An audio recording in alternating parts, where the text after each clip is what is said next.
hein, de cet esprit filial que nous avons en nous. Donc l'esprit de Jésus nous pousse à dire Papa, Père. D'accord? Donc Romains chapitre 8, verset 15, ce sont les versets que nous avions donnés. J'espère que vous avez pris note. Galates chapitre 4, verset 6. D'accord? Donc un tel culte par rapport à celui de l'ancienne alliance où Dieu n'était appelé Père, mais qu'en relation avec le peuple. Mais pour nous, c'est dans le Nouveau Testament, ce titre de Père apparaît plusieurs centaines de fois. Donc, surtout dans l'évangile de Jean, hein, beaucoup, une centaine de fois dans l'évangile de Jean, surtout en relation avec nous en tant que ses enfants. Hein, nous avons transféré l'affaire de cette adoration du Père et aussi l'adoration du Nouveau Testament consiste à adorer le Père en esprit. En esprit, nous avions bien mentionné sur une base scripturaire que l'esprit de l'homme est l'organe par lequel, évidemment, il peut communiquer avec Dieu. Donc, lors de la nouvelle naissance, cet esprit, en nous, mort auparavant, eh bien, est vivifié, hein, et rendu à sa vraie vocation. Donc, le culte en esprit est rendu à Dieu, à tout homme qui est né, hein, de l'esprit, comme il est dit dans Jean chapitre 3, verset 8. Car tout ce qui est né de l'esprit est esprit, suivant le verset 6. D'accord? Ce qui est né de l'esprit est esprit. Or, notre adoration ne peut qu'être imparfaite aussi longtemps que nous n'avons pas été renouvelés justement dans nos cœurs et dans notre entendement, dans le nous, hein, dans notre entendement. D'accord? L'esprit rend témoignage à notre esprit que nous sommes enfants de Dieu. Suivant quel verset? Romains 8. Il faut réviser aussi un peu. C'est bien de prendre des notes, mais il faut réviser aussi. Ce sont des versets cardinaux. L'esprit rend témoignage à notre esprit que nous sommes enfants de Dieu. Romains chapitre 8, verset 16. Il conduit les fils de Dieu. Hein, le verset 14, c'est l'esprit qui nous conduit, évidemment, vers une adoration conforme à la nature de Dieu. C'est l'esprit qui le fait, pour nous conduire vers une adoration conforme, hein, à la nature de Dieu. C'est l'esprit aussi qui inspire nos prières. Souvent ce que nous voyons dans Romains chapitre 8, hein, c'est Éphésiens chapitre 6. Lisez ces passages-là. Donc c'est dans notre esprit que nous servons Dieu. Romains chapitre 1er, verset 9. Hein, donc, on commence à lire un peu. C'est une révision que je suis en train de faire de façon succincte parce qu'il faut aborder le dernier point ce soir sur cet aspect-là, adorer Dieu, adorer le Père. Et cette adoration se fera en esprit et cette adoration aussi se fera avec un autre élément. Donc, Romains chapitre 1er, verset 9, la parole de Dieu nous dit « Dieu que je sers, dit l'apôtre Paul, en mon esprit, dans l'évangile de son Fils. » D'accord? Son esprit qu'il sert Dieu. Donc, nous rendons témoignage justement à cela. L'esprit de Dieu qui inspire, hein, les différentes contributions aussi que les membres du corps apportent au culte collectif. Selon 1 Corinthiens chapitre 14, verset 26, c'est l'esprit lui-même qui fait cela.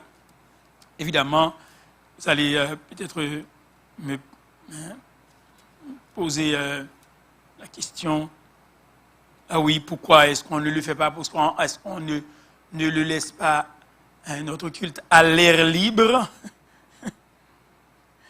Verset 26 nous dit, que faire donc, frères, lorsque vous vous rassemblez? Hein, lorsque vous vous assemblez, donc ensemble, c'est l'Église. Les uns ou les autres parmi vous ont-ils un cantique? Hein, c'est le mot qui parle d'hymne. Parle d'hymne, les uns ou les autres ont-ils un hymne, une instruction, une révélation, une langue, une interprétation, que tout se fasse pour l'édification. Évidemment, sinon, lisons tout le chapitre et vous voyez de quoi il en est évidemment. Dieu n'est pas un Dieu de désordre, selon le verset 33. Dieu n'est pas un Dieu de désordre, mais de paix, comme dans toutes les églises des saints. Donc, il y a une belle instruction, justement, sur ce que fait l'Esprit de Dieu dans ce passage. Et autant dire qu'un culte en esprit ne peut être offert à Dieu que par des chrétiens nés de nouveau. Ce sont des chrétiens. Si vous n'êtes pas nés de nouveau, vous ne pouvez pas offrir un culte. Vous pouvez participer dans un culte, mais c'est comme pas midi, tirage goûter graisse.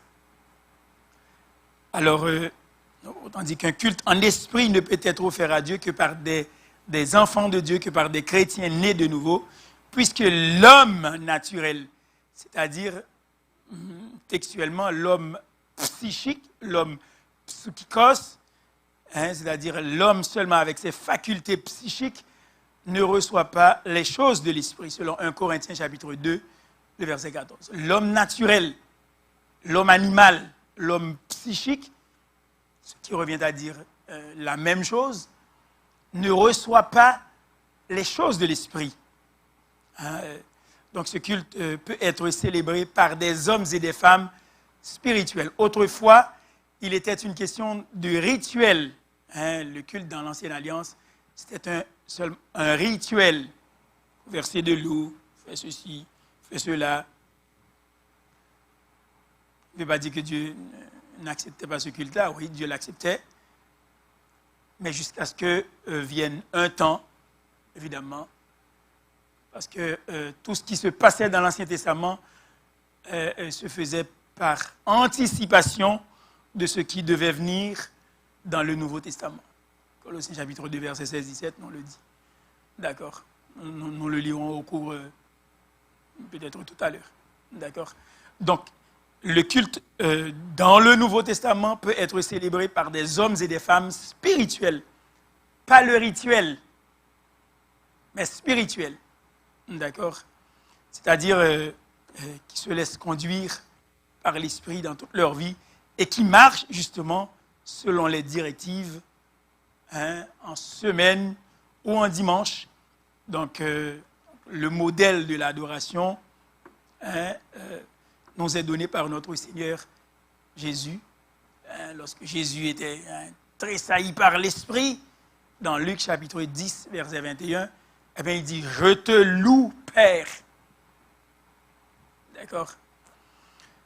Donc, si l'adoration dans le Nouveau Testament consiste en une adoration du Père, en une adoration qui se fera en esprit, parce que l'esprit de l'homme, évidemment, est l'organe par lequel il peut communiquer avec Dieu. Donc, cet esprit qui est rendu vivant, vivifiant aussi. Donc, c'est en esprit que nous adorons Dieu, selon Romains 1er. Et cette adoration se fera aussi en vérité. Et c'est là où nous sommes rendus ce soir. Donc, la prochaine heure est dédiée justement à cela. Sinon, au moins une cinquantaine de minutes. Si je dois finir un peu plus tôt, peut-être. Je ne vous promets rien. Donc, l'adoration dont il est question dans le Nouveau Testament, c'est une adoration, consiste en une adoration du Père, en une adoration qui se fera en esprit, parce que Dieu est esprit. Il faut que ceux qui l'adorent en esprit. Il faut que ceux qui l'adorent aussi l'adorent en vérité, suivant Jean chapitre Jean. Si je me dis Jean, c'est Jean. Jean 4, verset 23-24. C'est exact. C'est exact, parce que c'est un lapsus, je comprends. D'accord? Donc, en esprit et en vérité. Jésus vient de dire à la femme, à la Samaritaine, qu'elle et son peuple adorent ce qu'ils ne connaissaient pas, ce qu'ils ne connaissent pas. Hein, au verset 22, hein, ouvrez dans Jean, chapitre 4, hein, il dit, vous adorez ce que vous ne connaissez pas. Vous adorez ce que vous ne connaissez pas. Hein? Nous adorons ce que nous connaissons. Nous adorons ce que nous connaissons. Hein? Le salut vient des Juifs.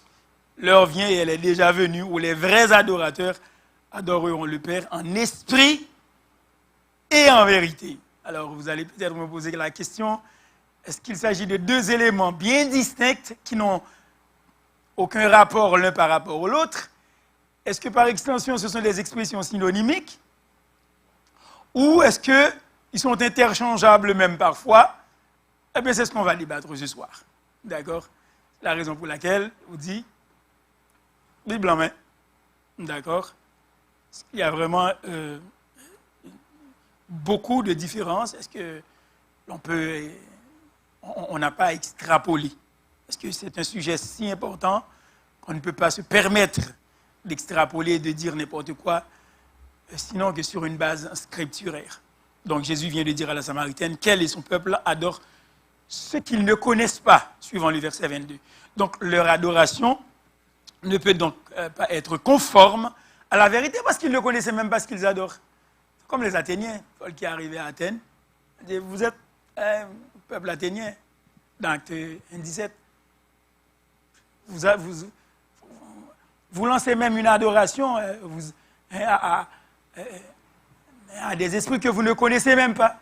Un esprit inconnu. D'accord? Donc leur adoration ne peut donc pas être conforme à la vérité. Ils ne connaissaient même pas ce qu'ils adoraient. D'accord? De dire le Seigneur à la femme samaritaine. Donc celle-ci ne peut n'en venir que par une révélation fidèlement transmise, justement, comme c'était le cas dans le peuple juif. Donc c'est à cause de ce dépôt sacré, hein, justement, confié au peuple d'Israël, que Jésus ajoute, le salut vient des Juifs. De ce dépôt sacré, le salut vient des Juifs. Donc dans le même sens, Paul dira qu'aux Israélites, eh bien, appartiennent la loi et le culte et les promesses suivant Romains chapitre 9, verset 5. Le culte est si important, Romains chapitre 9, pour ouvrir donc, parce que c'est Bible en main, on arrête de dire seulement les versets, mais il faut lire aussi. Donc, Romains chapitre 9, et le verset 1, même à partir du verset 1er, l'apôtre Paul dit, je dis la vérité en Christ. Hein? Je ne mens point, ma conscience m'en rend témoignage par le Saint-Esprit. Je dis la vérité en Christ, je ne mens point, ma conscience m'en rend témoignage, ce n'est pas par un homme, mais par le Saint-Esprit. Il parle de la vérité, mais par le Saint-Esprit. Hein, d'accord? Il dit, j'éprouve une grande tristesse, hein, et j'ai dans le cœur un chagrin continuel, car je voudrais moi-même être anathème et séparé de Christ pour mes frères, mes parents, selon la chair, qui sont israélites, à qui appartiennent l'adoption et la gloire, et les alliances, et la loi, et le culte, le latréa, et le culte, un culte d'adoration, et le service, hein, et le culte, d'accord? Et les promesses et les patriarches, et de qui est issu selon la chair le Christ, qui est au-dessus de toute chose. Et il conclut à cela avec le Christ, par le Christ, Dieu béni éternellement. Amen. D'accord? Et les promesses et les patriarches, et de qui est issu selon la chair le Christ. Le Christ qui est au-dessus de toute chose, qui est le Dieu béni éternellement. Amen. Ce verset-là, je pense que ça n'existe pas dans la Bible des témoins de Jéhovah, parce que s'il pouvait voir très clairement ce qui est écrit ici, il l'aurait déchiré. Je le dis ouvertement et en ondes. Je le dis en ondes. On me dit, il ne faut pas parler des sectes, etc. Je le dis en ondes. Le Christ, nous dit, Romains chapitre 9, le Christ qui est issu selon la chair, le Christ qui est au-dessus de toute chose, parce qu'il n'est pas une chose, il n'est pas un ange, il est le Dieu béni éternellement, et l'apôtre Paul signe. Ainsi soit-il. Il est le Dieu béni éternellement, et il en est ainsi. Amen. Il est le Dieu béni éternellement. C'est dans cette veine de pensée que nous offrons un culte. Le culte est à nous aussi croyants. Nous offrons un culte dans le nom du Seigneur, au nom du Christ. Hein, c'est dans cette veine de pensée, dans cette lignée, et cet héritage que nous avons, nous en tant que croyants. Hein? Il dit la vérité en Christ. Et il dit, je ne mens pas. Ma conscience m'en rend témoignage par le Saint-Esprit. Par le Saint-Esprit. D'accord? Et il explique pourquoi. Il le dit. D'accord? Et il met le clou là sur le verset 5 en disant, et le culte et les promesses et les patriarches, et de qui est issu selon la chair le Christ, qui est au-dessus de toutes choses, Dieu béni éternellement. Amen. Pourtant, cette révélation n'était encore que partielle. Quand Jésus parlait à la femme samaritaine, la révélation n'était encore que partielle. N'oubliez pas qu'au temps de Jésus, il n'avait pas encore le Nouveau Testament. Amen. Ils n'avaient pas encore le Nouveau Testament. Ils avaient en main le rouleau. Hein? C'est l'Ancien Testament qu'ils avaient. L'apôtre Paul n'avait pas le Nouveau Testament en main. D'accord? C'est plus tard, hein, après l'ascension, etc. D'ailleurs, l'apôtre Paul il est mort dans les années 60 et pique un peu, à Rome. Et j'étais au Colisée, à Rome, puis on dit, c'était ici, suivant la tradition, que Paul et Pierre ont été massacrés, la tête vers le bas, etc. D'accord?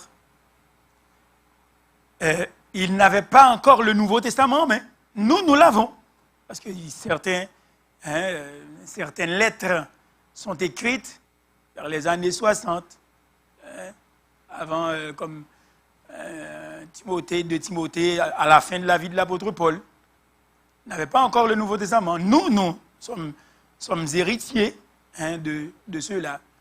D'accord? Mais ils avaient encore en main le rouleau, l'Ancien Testament. Jésus avait le rouleau en main. Vous vous rappelez dans Luc, chapitre 4, il avait le rouleau en main quand il l'a déroulé. Eh bien, Jésus, le Christ qui parlait de lui-même, de ce qui était écrit au sujet, à son sujet. Et cette parole s'accomplit aujourd'hui. Hein, d'accord? J'ai bien l'impression que, je ne sais pas si vous vous rappelez de ces choses-là, mais ce sont des passages qu'on voit. Hein.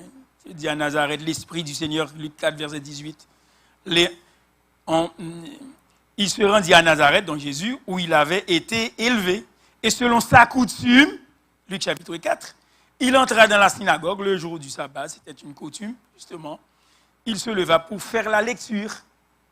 Et on lui remit le livre du prophète Ésaïe. L'ayant déroulé, il trouva l'endroit où il était écrit « L'Esprit du Seigneur est sur moi ». Évidemment, c'est Ésaïe chapitre 61. On peut se référer à cela. Parce qu'il m'a oint pour annoncer une bonne nouvelle aux pauvres, etc., etc. Publier une année de grâce du Seigneur. Le verset 20 nous dit « Ensuite, il roula le livre ». Parce que ce n'était pas comme ça. C'était l'Ancien Testament qu'il avait en main. J'avais pris la peine, quelques années de cela, au musée Pointe-à-Calière, d'amener quelques étudiants pour aller voir les rouleaux. Venant directement de Jérusalem, on les a amenés au musée Pointe-à-Calière, tout près du Vieux-Port, pour voir les rouleaux, comment cela se faisait. Et il y avait le rouleau des psaumes, évidemment. Donc, ce sont des découvertes faites à la mer Morte, des rouleaux, pour voir comment était la parole autrefois, comment était ce rouleau-là. D'accord? Donc, la parole de Dieu nous dit au verset 20, ensuite, il roula le livre le remit au serviteur et s'assit. Tous ceux qui se trouvaient dans la synagogue avaient les regards fixés sur lui. Alors il commence à leur dire, aujourd'hui cette parole de l'Écriture que vous venez d'entendre est accomplie. Cette parole de l'Écriture. C'est la parole écrite qui fait poids. La parole écrite fait poids. D'accord? Cette parole que vous venez d'écouter, c'est la parole de l'Écriture que vous venez d'entendre est accomplie. Donc Jésus lui-même donnait de l'importance à la parole écrite. Jésus donnait du poids. La parole écrite était un pesant d'or, parce que tout le monde pouvait dire ce qu'il voulait. Mais la parole écrite, aujourd'hui, cette parole de l'Écriture que vous venez d'entendre est accomplie. Et plus tard, cette parole a été écrite, les paroles de Jésus, transmises justement par ses disciples, etc., etc. Parce que la tradition orale était de mise à l'époque. D'accord? Donc, cette révélation n'était encore que partielle. C'était l'ombre des choses à venir. Mais la réalité est en Christ, nous dit Colossiens chapitre 2, versets 16-17. C'est ce que l'apôtre Paul dit. Tout ce qui était dans l'Ancien Testament, c'était l'ombre. C'était l'ombre des choses à venir, parce que la réalité, le corps étant Christ. Colossiens chapitre 2. Que personne donc ne vous juge au sujet du manger ou du bois ou au sujet d'une fête, d'une nouvelle lune ou des sabbats. C'était l'ombre des choses à venir. Tout ce qui était dans l'Ancien Testament, c'était l'ombre des choses à venir. Mais le corps est en Christ. Littéralement, la réalité est en Christ. D'accord? La réalité est en Christ. Donc, bien souvent, le culte de l'ancienne alliance, bien aimé dans le Seigneur, a glissé vers un formalisme vide qui devenait mensonge, parce que les sentiments exprimés justement ne correspondaient plus aux vrais sentiments des participants. Donc le culte de l'Ancien Testament, même Jérémie les a tabassés pas mal, pour dire bien, mais Isaïe aussi. C'est parce qu'il sort des lèvres qui est la réalité, mais c'est ce qui sort justement du tréfonds. Et il faisait la comparaison entre les bœufs et les ânes. Il disait les animaux. Le bœuf connaît son possesseur, l'âne connaît son maître, mais mon peuple, ça s'appelle un parallélisme. Un parallélisme d'opposition, évidemment. D'accord? Pour montrer cette comparaison-là, pour faire cette comparaison-là, il dit, l'animal qui agit par instinct, le prophète dit, il connaît son possesseur. L'âne qui agit, il connaît son maître. Mais mon peuple, oh boy. Donc, lorsque justement les sentiments exprimés ne correspondaient plus aux vrais sentiments des participants, donc les prophètes ont lutté, ils ont lutté vaillamment pour un culte vrai, c'est-à-dire où l'attitude intérieure correspond au rite qu'il exprime. C'est ce que nous voyons dans plusieurs passages, justement, Isaïe chapitre 1er, à partir du verset 11 et suivant, Isaïe 29, à partir du verset 13, Amos chapitre 5, il y a plein de versets, Michée chapitre 6. Les prophètes en ont parlé longtemps, les prophètes ont lutté, ils se sont évertués en réalité, pour pousser jusqu'au bout le peuple à présenter au Seigneur un culte vrai, qui convienne justement à la réalité intérieure. Parce que sinon, c'était seulement par des rites, vider de l'eau, ceci, cela. Et puis, ça rime à quoi? C'était le rituel. Mais dans le Nouveau Testament, c'est le spirituel, justement. Donc l'attitude intérieure devait correspondre, dans l'Ancien Testament, au rite qu'il exprime. C'était aussi la préoccupation des psalmistes. Lisez les psaumes 40, psaume 50, vous allez voir, psaume 51 aussi. Tu veux que la vérité soit au fond du cœur. Fais donc pénétrer la sagesse, dit le psalmiste, au-dedans de moi, parce que tu veux que la vérité soit au fond du cœur. En fait, un tel culte, en toute vérité, ne sera possible, bien évidemment, le Seigneur, qu'après la venue de Jésus. Un tel culte ne sera possible qu'après la venue de Jésus, qui nous a révélé toute la vérité sur Dieu. En réalité, qui était cette vérité? Qui était cette vérité? Jean nous dit qui était cette vérité. En qui se cristallise cette vérité-là? En Jésus, bien sûr. Jean chapitre 1er, verset 4. On va lire un peu. D'accord? Parce qu'on rentre dans le jus là. On tourne dans Jean. Jean chapitre 1er, verset 14, verset 17. Verset 14 et verset 17. Jean chapitre 1er. Que nous disent ces deux versets-là? Verset 14. Et la parole a été faite chair. Et elle a tabernaclé parmi nous. Elle a fait sa tente. Elle a habité parmi nous. La parole a fait sa tente parmi nous. Elle a habité parmi nous, pleine de grâce et de vérité. Et nous avons contemplé sa gloire, une gloire comme la gloire du Fils unique venu du Père. D'accord? Le verset 17 nous dit, car la loi a été donnée par Moïse, la grâce et la vérité sont venues par Jésus-Christ. Et vous allez me dire, est-ce que Moïse ne rendait pas son culte sur le mont Sinaï en vérité? Ben oui. Mais ce n'était pas dans cette même atmosphère. Moïse était bien imbu de tout ce qui se passait, évidemment. Il avait une connexion avec Dieu. Mais regardez ce que nous présente Sinaï. Sinaï n'est pas Sion. D'accord? Sinaï n'est pas Sion. Et Sion que nous avons, l'Épître aux Hébreux nous dit, c'est quoi notre Sion à nous? Pas la montagne que l'on peut visiter à Jérusalem, mais le vrai Sion, la vraie montagne, c'est extraordinaire. Un jour, je ferai une étude là-dessus. D'accord? Donc, cette vérité se cristallise justement en Jésus-Christ. Jean chapitre 1, verset 17. La loi a été donnée par Moïse, la grâce et la vérité sont venues par Jésus-Christ. Cette vérité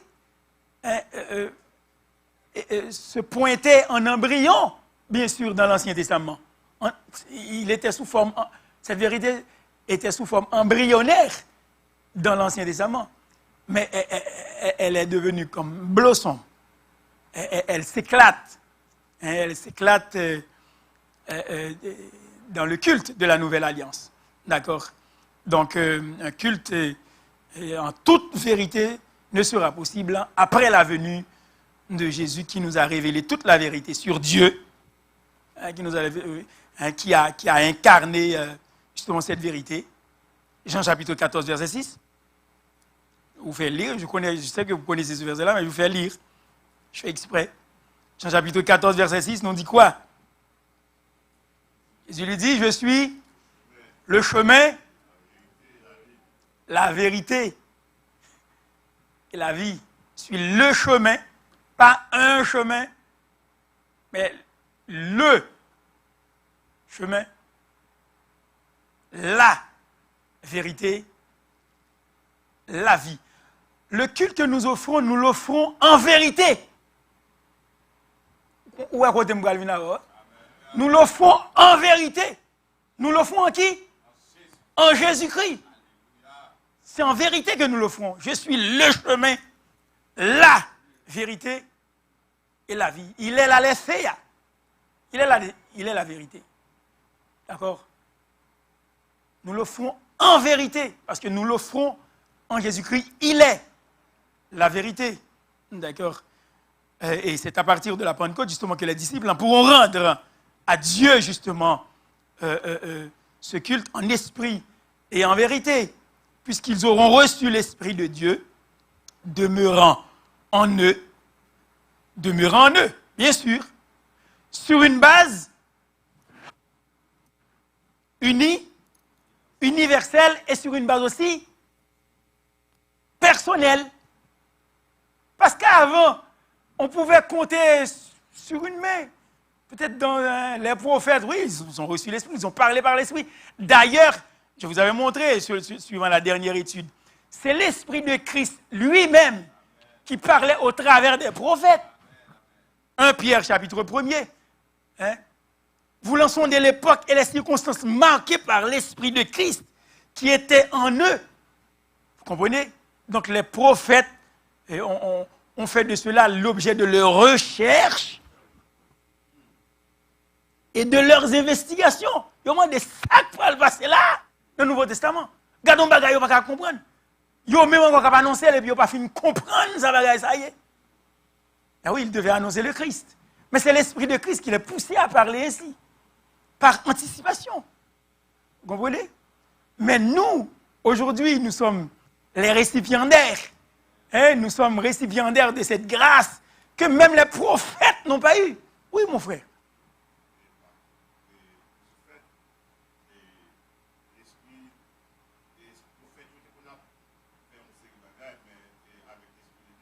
Avec l'Esprit de Christ qui était en eux.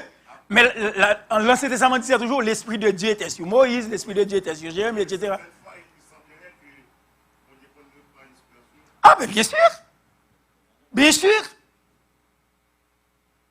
Cela ne se donnait qu'avec en parcimonie, bien sûr. Parce que sur une base universelle, ce n'était pas encore le cas. C'est nous aujourd'hui, à partir de la Pentecôte, c'était sur une base universelle. Et sur une base personnelle, l'Esprit de Dieu demeure dans le croyant. Autrefois, l'Esprit demeurait dans les apôtres, etc. David a reçu l'Esprit de Dieu depuis le jour où Samuel l'a oint de la corne d'huile. Et par la suite. Mais il était un privilégié, lui. Il était un privilégié. Hein?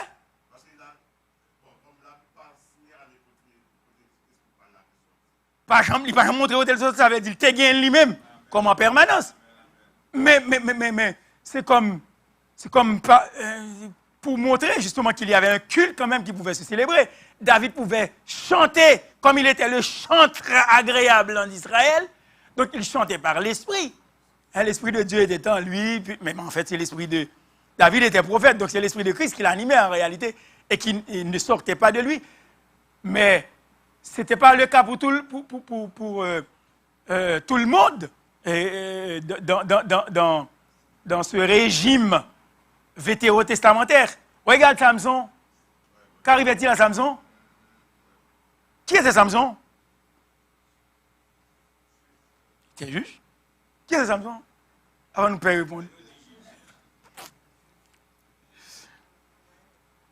Qui était Samson? Qui était Samuel? Le dernier des juges en Israël. Le plus grand prophète postérieur à Moïse et le dernier des juges en Israël. Samson devait... vous connaissez ce qui se passait à Samson. Samson avait reçu l'Esprit de l'Éternel. Mais il y avait une coquette philistine qui l'intriguait pas mal. Vous connaissez l'histoire, hein? Et puis, Samson arrive avec l'Esprit de Dieu à briser les battants des portes, etc. Les Philistins sont sur toi, Samson. Ouah, quoi? Pow! Pitch! Voyez-vous? Puis à un moment donné, Samson, qui pensait que c'était... il devenait trop familier. Et il pensait que c'était comme... comme pour lui, c'était la bouillie pour le chat. Et pourtant, à cette époque-là, l'Esprit de Dieu pouvait sortir d'un homme. L'Esprit de Dieu pouvait sortir d'un homme. Tu marches sur Pingao pour ne pas les ouder qu'on est. Et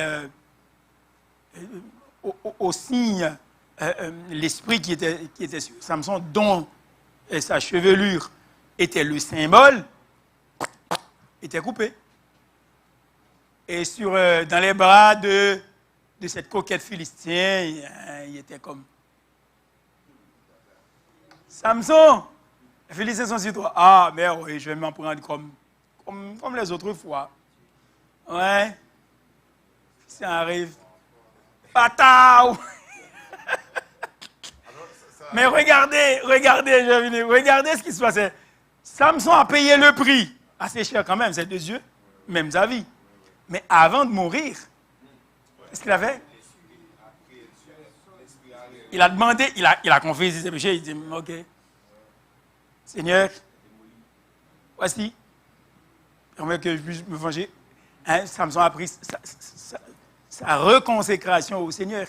Il s'est appuyé justement pour vous dire que l'esprit, suivant le régime vétérotestamentaire, pouvait sortir d'un homme, ce qui n'est pas possible dans le Nouveau Testament, si, et seulement si, la personne est née de nouveau et se consacrait au Seigneur, s'il est sauvé, s'il est sauvé, tu peux attrister l'esprit. Si l'esprit habite en toi, il demeure éternellement. Et c'est ce que nous allons voir dans Jean chapitre 14 et Jean chapitre 16. D'accord? Oui, il y avait question. Oui, on dit que ça nous interpelle en tant que croyants, servants du Seigneur, observer mon Dieu, pour que nous prudents. Parce que tout le monde, par contre, mon Dieu, il est comme s'il considéré comme un piquant. Tout le gens viré du capitaux. Parce que ça ne peut pas faire peut-être pas tenir compte qu'il connaît qu'il ne pas associer avec ça. Sous un jour disparate, il ne devait pas s'associer à cette coquette philistine. Voilà, et puis. Fon toujours prudent, bien-aimé. Ouais. Ouais. Il ne devait pas s'associer. C'est une leçon pour nous aujourd'hui. Par contre, mon Dieu, ça veut dire que nous devons prudent avec. Ce n'est pas tout prudent avec non. Ou pas de ploguer dans la même prise goût avec elle. Ou pas de baigner dans le même bassin de l'eau avec elle. Li saute sous ou pendant sous lui, elle fait où? Ou pas même raser avec elle. Ou pas de ploguer dans la même prise goût un monde qui pas contre mon Dieu. C'est un gros risque, un gros danger. D'accord? Un gros danger. Donc, en fait, un culte en toute vérité ne sera possible qu'après la venue de Jésus qui nous a révélé justement toute la vérité sur Dieu. Il dit, c'est en fait, en réalité, c'est moi qui suis cette vérité-là, qui a incarné cette vérité, Jean 14, verset 6. Christ de dire, c'est moi qui incarne cette vérité-là. Et c'est à partir de la Pentecôte justement que les disciples pourront rendre justement à Dieu ce culte en esprit et en vérité, puisqu'ils auront reçu l'Esprit de Dieu, demeurant en eux. Donc l'Esprit de vérité, Jean 14, verset 17, c'est l'Esprit de vérité. L'Esprit de vérité, Jean 14, verset 17, on est encore au même chapitre. L'Esprit de vérité que le monde ne peut recevoir, parce qu'il ne le voit point et ne le connaît point. Mais vous le connaissez, car il demeure avec vous et il sera en vous. Il sera en vous, l'Esprit de vérité. Jean 15, verset 26. 15, verset 26. Quand l'Esprit sera venu, le Consolateur, que je vous enverrai de la part du Père, parce que l'Esprit procède du Père et du Fils. L'Esprit procède du Père et du Fils. Que je vous enverrai de la part du Père, l'Esprit de vérité qui vient du Père, il rendra témoignage de moi, en réalité, de dire le Christ. Jean 16, verset 13. Donc, quand le consolateur sera venu, c'est le parakletos. Le mot pour consolateur, c'est le parakletos. Ça veut dire celui qui accompagne, celui qui est notre avocat. C'est le même mot qui est utilisé dans les épîtres de Jean. Le parakletos, pour parler de l'Esprit qui nous accompagne, qui chemine avec nous et qui est notre avocat. Le mot est traduit aussi par avocat, le mot parakletos. C'est notre paraclète en réalité. Quand le consolateur sera venu, l'Esprit de vérité, il vous conduira. C'est l'Esprit qui vous conduira dans quoi? Dans toute la vérité. C'est l'Esprit qui vous conduira dans toute la vérité. D'accord? Donc, adorez le Père en esprit. Mais c'est l'Esprit aussi qui vous conduira dans toute la vérité. Claro. Car il ne parlera pas de lui-même, et il dira tout ce qu'il aura entendu, et il vous annoncera les choses à venir. Quand le consolateur sera venu, l'Esprit de vérité, il vous conduira. C'est une personne. L'Esprit est une personne. Il, pronom personnel, il vous conduira dans toute la vérité. C'est la troisième personne de la divinité. La divinité bénie. La la Trinité céleste, vous conduira dans toute la vérité, car il ne parlera pas de lui-même. Il est capable de parler aussi. Et il ne parlera pas de lui-même. Mais il dira tout ce qu'il aura entendu et il vous annoncera les choses à venir, évidemment. Donc, c'est à partir de la Pentecôte que les disciples, justement, pour rendre ce culte, parce qu'ils auront reçu sur une base personnelle, une base individuelle, sur le plan collectif et universel, l'Esprit, puisqu'ils auront reçu l'Esprit de Dieu demeurant en eux, et qui est la vérité. L'Esprit lui-même est la vérité. L'Esprit lui-même est la vérité. C'est ce que nous lisons. 1 Jean chapitre 5, verset 7. 1 Jean chapitre 5.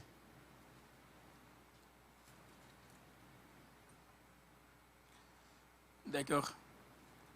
Esprit de vérité.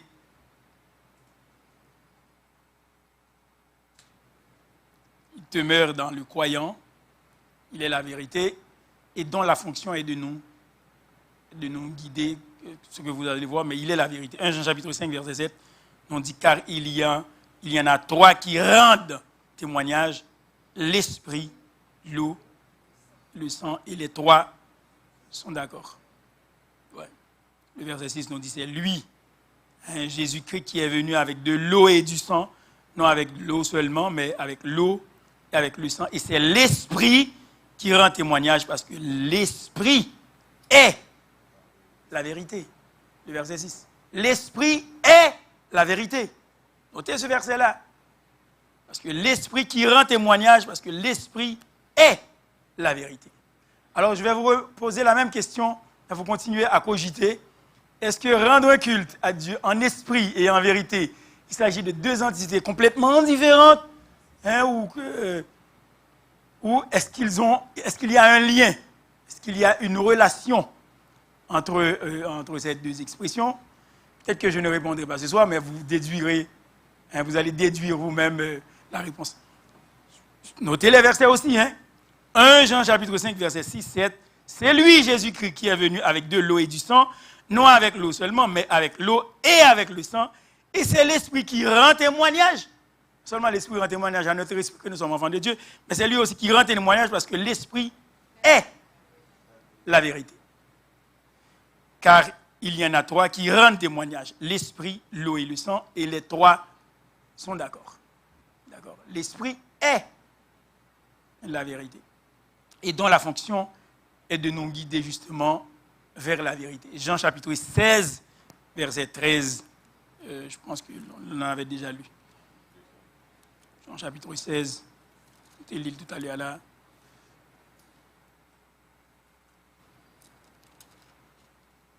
Verset 13, quand le consolateur sera venu, l'esprit de vérité. L'esprit de vérité. Il est la vérité, il est l'esprit de vérité. Il vous conduira dans toute alétheia, dans toute la vérité, car il ne parlera pas de lui-même, mais il dira tout ce qu'il aura entendu et il vous annoncera les choses à venir. Il est l'esprit de vérité, mais l'esprit est vérité également. C'est pourquoi on ne saurait dissocier, évidemment, un culte en esprit d'un culte en vérité. On ne saurait les dissocier. Ou pas capable de mettre une de côté ou pas qu'un l'autre là.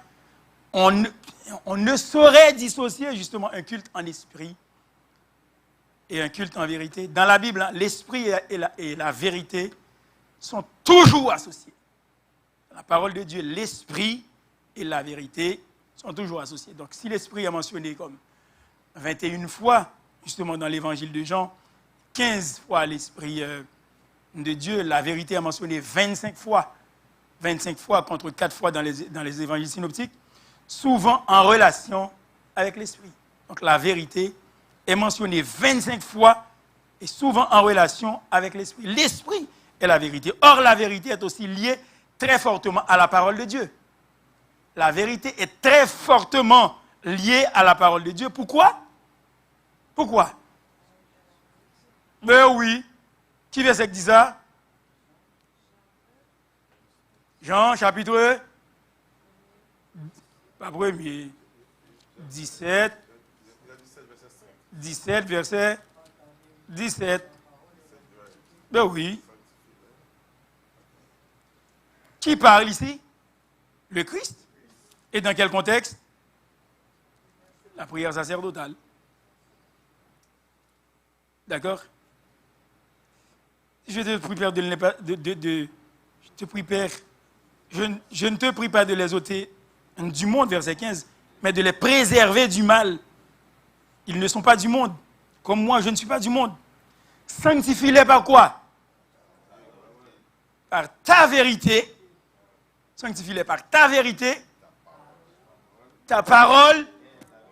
Ce n'est pas tes paroles qui contiennent la vérité, ou une partie de la vérité. Ta parole, même généalogie Jésus, c'est la vérité. Vous dites, qu'est-ce que ça vaut quoi? Jésus, Abraham, David, un tel père ici, là. Tout est vérité. Tout est vérité. Ta parole est la vérité. C'est une vérité, justement, qui a cette fonction sanctificatrice. Sanctifie-les par ta vérité. Ta parole est la vérité. Mais n'importe qui mette parole, bon Dieu, de côté, et puis il a dit Tintin, et puis il a mis le sous dos parole là, sans ne pas montrer. Juste garder comme ça, un petit bab. Pas gouma avec eux, non? Mais priez pour eux. Priez pour eux. Priez pour eux. Sanctifie-les par ta vérité. Ta parole est la vérité. Nous prenons un moun ap dim.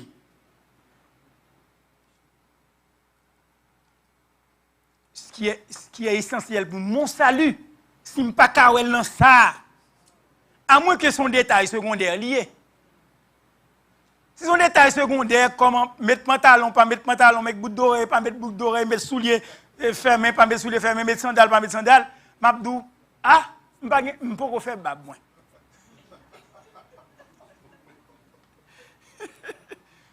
Là, je fais bab moins, je pense à ça, là. Si je me sauve, si je ne pas sauvé, si je me sauve, si ça me sauve, il faut me cadeau dans ça. Il faut me cadeau dans ça. Mais ça fait me sauver. Mais ça fait parole là capable de dire. Je ne comprends pas rien dans ça parce qu'il n'est pas dit rien de lui. Ça veut dire il ne peut pas aval ou il ne peut pas aval lui-même là. La parole claire. Ça qui est essentiel pour mener nous essentiel là, il écrit. Il écrit. Il dit ceci, cela, me pense quoi d'être. Si l'essentiel pour la foi chrétienne, il faut l'écrire. S'il va écrit noir sur blanc, ma douleur me fin fait bab moins. Ma réponse. D'accord? Sanctifie-les par ta vérité. Ta parole est la vérité. L'esprit est vérité, mais la parole aussi est vérité. Est-ce que l'esprit est la parole? Qui est la parole en réalité? Jésus, il est le logos éternel. Ce logos est fait chair. La notion du logos dans le grec antique, m'a tourné sous encore. M'a tourné sous encore parce que c'est pour une notion que nous sommes capables de parler dans quelques minutes. Le logos éternel, cette parole faite chair, qui a tabernaclé parmi nous, il a fait sa tente parmi nous, pleine de grâce et de vérité. C'est Jésus-Christ. C'est la parole faite chair, qui est la vérité, c'est Jésus, c'est Jésus-Christ. Mais sans dissocier justement ce culte en esprit et en vérité, parce qu'on ne saurait les dissocier, parce que dans la Bible, l'esprit et la vérité sont toujours associés, évidemment. Or, la vérité est aussi liée très fortement à la parole de Dieu, parce que ta parole est la vérité, priait Jésus dans Jean chapitre 17, verset 17. Et le psaume 119 aussi nous montre que tous les commandements de Dieu sont la vérité. Sont la vérité. Psaume 119, verset 151.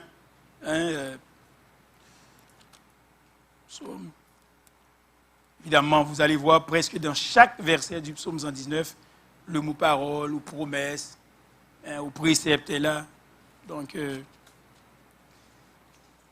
tu es proche, ô Éternel, et tous tes commandements sont la vérité. Psaume 119, verset 151.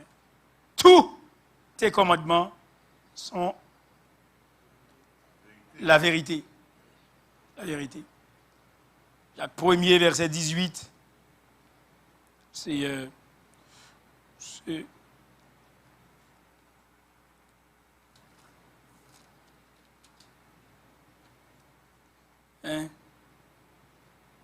il nous a engendrés selon sa volonté par la parole de vérité. Jacques 1er, verset 18, afin que nous soyons en quelque sorte les prémices de ces créatures. La parole de Dieu, c'est la parole de vérité. Cette parole est la vérité. Donc, Psaume 119, verset 151, Jacques 1er, verset 18. Il est dit, toute grâce excellente et toute don parfaite descend d'en haut du Père des Lumières, chez lequel il n'y a ni changement, ni ombre de variation. Il nous a engendrés. Donc, c'est le Père qui nous a engendrés. C'est les Pangenao. C'est cette nouvelle naissance dont il est question. C'est un autre mot, une autre expression, justement, pour parler de la nouvelle naissance. Il nous a engendrés. Il nous a sauvés. Il nous a donné le salut. C'est un autre mot, tout simplement, comme expression synonymique pour parler de ce salut. Par la parole de vérité. Afin que nous soyons en quelque sorte les prémices de ces créatures. Donc, bien aimés dans le Seigneur, un culte en vérité sera donc conforme à la parole de Dieu. Un culte en vérité sera conforme à la parole de Dieu, en harmonie avec la nature de Dieu, telle que l'Écriture justement nous la révèle, bien sûr, conforme aux indications qu'elle donne et que nous pourrons examiner un peu plus tard, justement. Donc la vraie adoration est celle qui concorde avec la réalité que les hommes saisissent justement sur la base de la révélation écrite. La révélation écrite de cette parole-là. Donc, vérité s'oppose à mensonge ou hypocrisie. C'est vrai, comme, quand on parle d'hypocrisie, hypocrite, c'est un jeu de comédiens qui font comme si, mais la parole de Dieu ne fait pas comme si. La parole de Dieu est la vérité, justement. Et donc l'expression en esprit et en vérité peut aussi se comprendre comme ce qu'on pourrait appeler en littérature un endiadis, d'accord? C'est-à-dire l'association de deux mots joints, par et mais qui expriment la même idée, la même réalité. Le culte en esprit et en vérité, c'est la même réalité justement qui a été exprimée. Donc l'esprit de vérité, en réalité, il est esprit, Dieu est esprit, il est lumière, mais il est vérité. Sa parole est la vérité. Jésus est la vérité. On ne peut pas faire une adoration sans ces éléments-là, sans avoir à l'esprit et qu'on soit pleinement conscient justement de cette dynamique-là dans l'adoration. Donc un culte qui se prétendrait qu'on dirait uniquement spirituel et sans se soucier de la vérité révélée sombrerait justement très vite dans un mysticisme vaporeux. Pas capable de dire qu'on offrir un culte spirituel, mais on n'est pas capable de concilier la vérité à son approprié. Si le spirituel faut le vrai, si le spirituel faut le vrai, et si le vrai faut l'écrit, soit campé à faut me kawel. Mais si je ne suis pas capable de voir, et puis moi c'est grave à faire, ben je vais misérable. D'accord? Donc l'esprit dont on se réclamerait, justement, ne serait en fin de compte celui de l'homme. C'est un culte qui se prétendrait uniquement spirituel, mais sans se soucier de la vérité, ben c'est de la bouillie pour le chat. Parce que ça sombrerait très vite dans un mysticisme vaporeux, parce qu'on dit que c'est spirituel, c'est spirituel. C'est la raison pour laquelle, à l'heure actuelle, on parle beaucoup de spiritualité. Spiritualité. On ne va pas insister sur mais spiritualité. Il a une spiritualité. Hey!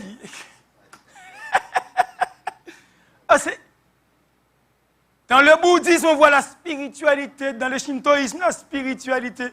Dans l'hindouisme, la spiritualité. Si c'est spiritualité, entre guillemets, comme ça, mais ça doit être aussi en vérité. En vérité. Ils sont dire c'est juste spiritualité. Je ne vais pas dire toute ça spiritualité, c'est pas vrai, non? Oui. Mais il faut aller en vérité tout. Il faut aller en vérité tout. D'accord? D'autre part, un culte qui se voudrait seulement selon la vérité. Strictement selon la vérité, mais sans se préoccuper constamment d'être renouvelé par l'esprit vivifiant. C'est comme juste les lettres strictement pointues deviendraient bientôt secs et formalistes. Parce qu'il n'y a pas de vie. Si l'esprit n'est pas là, il n'y a pas de vie. Si c'est juste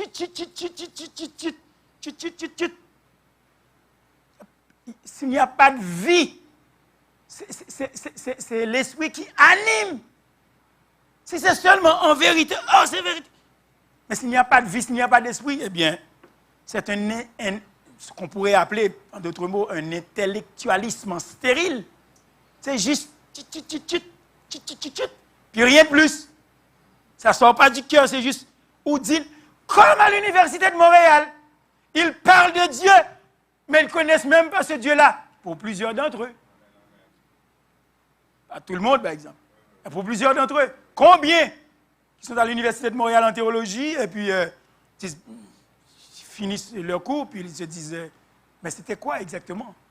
Parce que le prof même, il parlait de Dieu, mais il te dit, ben, c'est une affaire écrite, bon, la parole, hein, la Bible contient la parole, contient la vérité, mais ce n'est pas la vérité, puis tout flafla, puis tout est...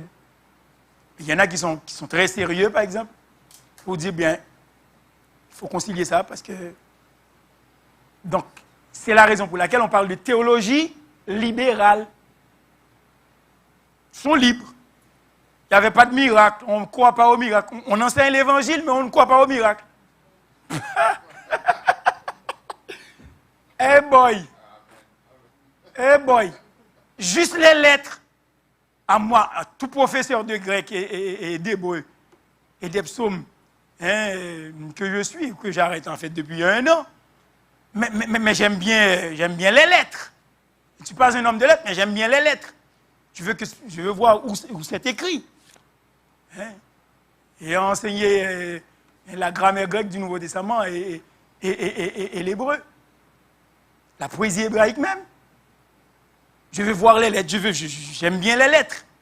Mais si c'est juste les lettres, et puis vous ne croyez pas au miracle, vous ne croyez pas à l'esprit, vous ne croyez pas au retour de Christ, vous ne croyez pas à la Sainte Seine, ça devient sec, ça devient un intellectualisme vide, on tonneau qui a roulé, puis du bruit, tout simplement. Un intellectualisme stérile, tout simplement. C'est écrit, oui, c'est écrit, mais ça reste pour toi. Ah, ça reste à discuter. Parce que nous, c'est de la théologie libérale. On est libre de dire.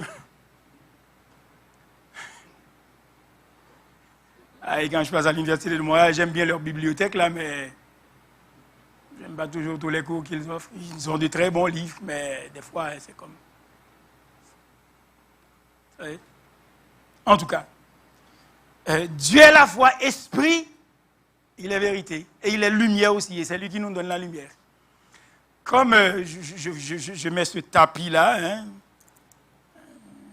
je vais filer attraper lui et puis sous prendre la donne. On va dégager avec cela. On y reviendra certainement. Et que nous puissions servir ce Dieu-là. Hein, Dieu est esprit. Et il faut que ceux qui l'adorent en esprit et en vérité, ou en esprit et vérité, ou en esprit de vérité, parce que c'est un indiadis. Je vous laisse le soin de réfléchir là-dessus et vous allez en tirer vous-même la conclusion de ce que le Saint-Esprit lui-même va vous enseigner, parce qu'il est là pour vous guider dans toute la vérité, toute vérité qu'il est, évidemment. D'accord? Donc, mes bien-aimés dans le Seigneur, Apprécions la parole. Apprécions la parole de Dieu. Apprécions l'écriture, l'écriture sainte. La parole de Paul nous dit, telle qu'elle est véritablement dans les Thessaloniciens, la parole de Dieu. La parole de Dieu. Donc il faut l'apprécier, il faut vivre justement selon cette parole. Je vais vous demander de lire avec moi 1 Thessaloniciens chapitre 2 à partir du verset 13. Et je vais conclure bientôt, d'accord? 1 Thessaloniciens chapitre 2, verset 13. Et vous allez voir quelle est la vérité qui vient nous chercher dans ces versets-là. À partir du verset 13, 1 Thessaloniciens. C'est pourquoi nous rendons continuellement grâce à Dieu de ce qu'en recevant la parole de Dieu que nous vous avons fait entendre, vous l'avez reçue, non comme la parole des hommes, mais ainsi qu'elle est véritablement comme la parole de Dieu, et qui fait quoi? Qui agit en vous qui croyez. Qui agit en vous qui croyez. Si vous enseignez la parole, mais vous ne croyez pas dans la parole, ça reste la bouillie pour les chats, ça reste de l'intellectualisme rituel, stérile, rien d'autre. Mais cette parole peut avoir une incidence directe sur votre vie. Cette parole peut agir, parce que c'est une parole vivante. Zon, kai energes. Vivante est la parole de Dieu et efficace en elle-même. On dit la parole. D'accord? Donc c'est la parole de Dieu. Donc conformons-nous à cette parole telle qu'elle est véritablement la parole de Dieu, mais qui agit en vous qui croyez.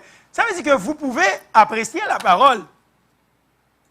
Mais si vous n'y croyez pas vraiment, si vous n'y mettez pas votre foi, parce que croire, le fait de croire, c'est avoir la foi, parce que c'est le même mot, d'accord, dans le grec. Mais cette parole agit en vous qui croyez. Que le Seigneur nous fasse grâce. Que le Seigneur fasse grâce à l'Église évangélique Mont des Oliviers et que vous qui me suivez aussi sur cette plateforme-là, j'espère que vous avez passé un temps béni. Je ne sais pas s'il y a des questions. Sinon, moi, je finis. Pour une fois, je vais vous laisser partir à quelques minutes à l'avance. Nous pouvons nous saluer. Bienvenue à notre bien-aimé frère Roudi, pour la première fois dans cette étude. Clairsemée, certes, mais nous enseignons la parole de Dieu. D'accord? Que le Seigneur vous bénisse.